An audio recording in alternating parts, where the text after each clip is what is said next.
Salut tout le monde, ici Chimie Taillandier, j'espère que vous allez bien. Aujourd'hui, je suis ravie de vous retrouver dans cette nouvelle vidéo avec un nouveau concept où nous allons voir ensemble tous les looks du personnage de Chimie dans l'ordre chronologique. C'est parti! Pour commencer, direction le tome 4 Origine qui lui est dédié, on peut voir que quand elle était petite, elle avait ses cheveux bleus attachés en une natte. Maintenant, allons au début du tome 10 où on a un premier flashback proposé par Patrick Sobral au moment où Chimie s'apprête à avoir la marque d'Anatos. On peut voir qu'elle a les cheveux extrêmement longs et qu'ils sont détachés et je trouve qu'elle fait même plus de 16 ans. Retournons au tome 4 Origine. On peut voir le look de Chimie à cette même époque. On peut voir cette fois-ci que Patrick Sobral a fait des modifications. Là, on voit beaucoup plus que Chimie à 16 ans et ses cheveux sont toujours attachés en une natte comme quand elle était petite. Voici maintenant le look de Chimie juste avant l'accident Jovenia.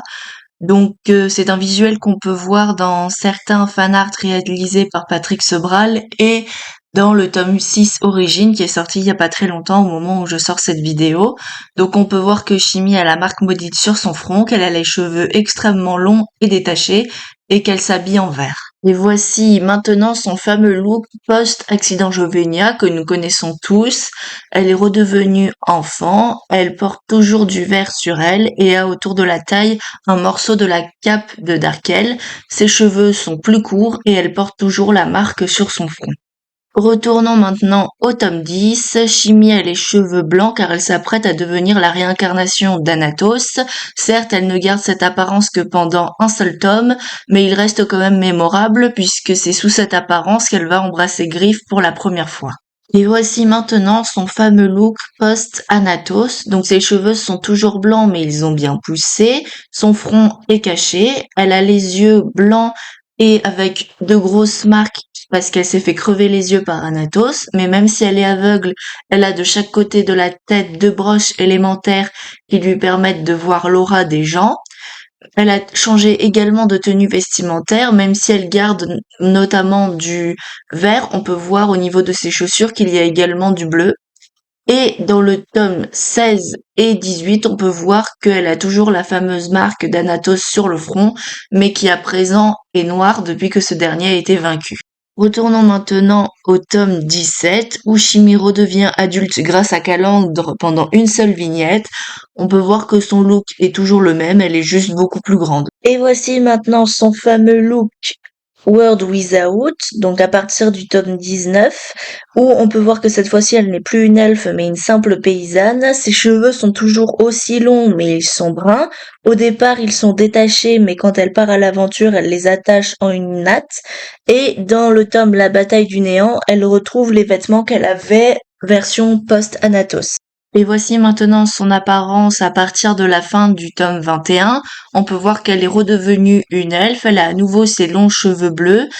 Ses vêtements n'ont pas changé, c'est toujours ceux qu'elle avait dans sa version post-Anatos, mais elle n'a plus la marque maudite sur son front.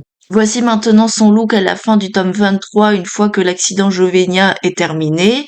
On peut voir que comme son look avant Anatos, elle a les cheveux bleus et très longs, détachés. Elle porte également des vêtements verts, mais comme son look après Anatos, elle a le front caché par ses cheveux, mais on sait qu'elle n'a plus la marque maudite.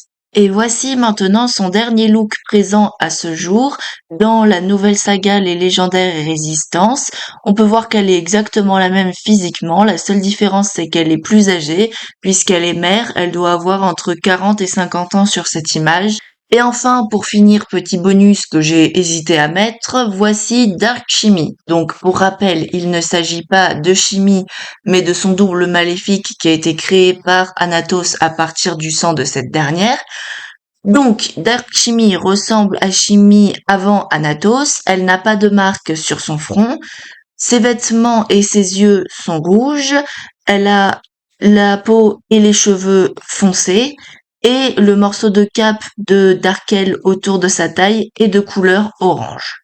Voilà, cette vidéo est maintenant terminée. J'espère qu'elle vous aura plu. Alors, comme vous avez pu le constater, je n'ai pas parlé de son look dans les légendaires Parodia parce que j'ai estimé que c'était pas nécessaire. Si à l'avenir vous avez envie que j'en parle la prochaine fois que je ferai une vidéo sur les looks d'un personnage, dites-le dans les commentaires.